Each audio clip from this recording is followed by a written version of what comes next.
Neste vídeo mostro-vos um pouco do Porto, cidade que deu o nome a Portugal, na tentativa de promover a vossa curiosidade sobre esta bela cidade, conhecida mundialmente pelo seu vinho, pelas suas pontes e arquitetura contemporânea e antiga, pelas suas ruas em paralelepípedo às margens do rio e pelo seu centro histórico, classificado como Património Mundial.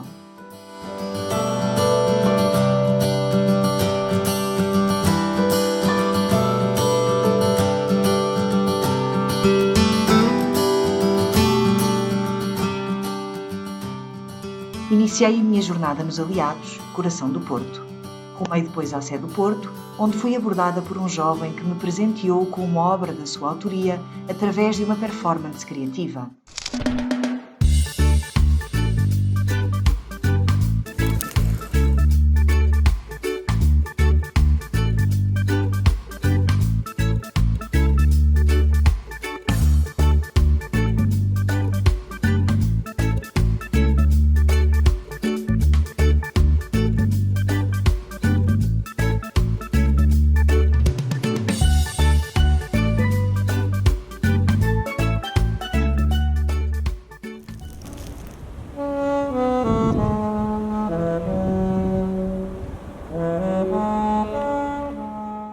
A Sé do Porto, situada no centro histórico da cidade, é um dos principais e mais antigos monumentos de Portugal.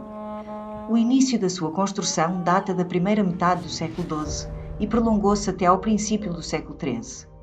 Esse primeiro edifício, em estilo românico, sofreu muitas alterações ao longo dos séculos.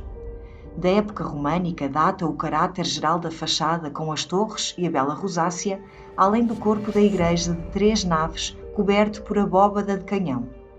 A abóbada da nave central é sustentada por arcobotantes, sendo a Sé do Porto um dos primeiros edifícios portugueses em que se utilizou esse elemento arquitetónico.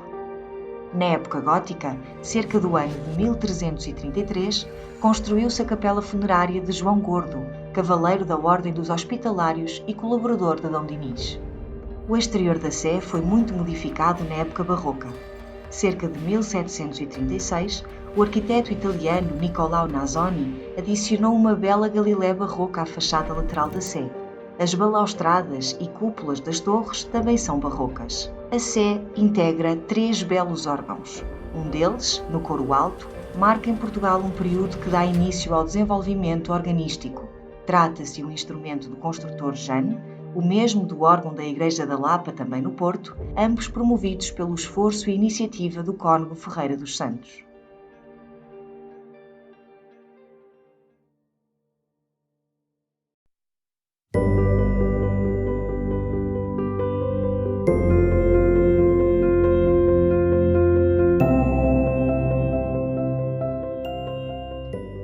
Próximo ao concelho vizinho de Matosinhos, zona das praias e da escultura metálica conhecida como anémona, encontramos o Castelo do Queijo e o Parque da Cidade, um dos maiores parques urbanos do país, com lagos, flora e fauna variada, integrada no tecido da cidade. É na zona da Foz do Porto que cruzamos os jardins da Avenida de Montevidéu, os jardins do Campo Alegre e o Farolim de Felgueiras.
regressamos ao Porto, onde a Serra do Pilar, Ponte Luís I e zona ribeirinha de Vila Nova de Gaia fazem as delícias de quem visita a cidade e onde podemos apreciar as inúmeras provas de vinho do Porto ou os famosos pastéis de bacalhau com queijo da Serra.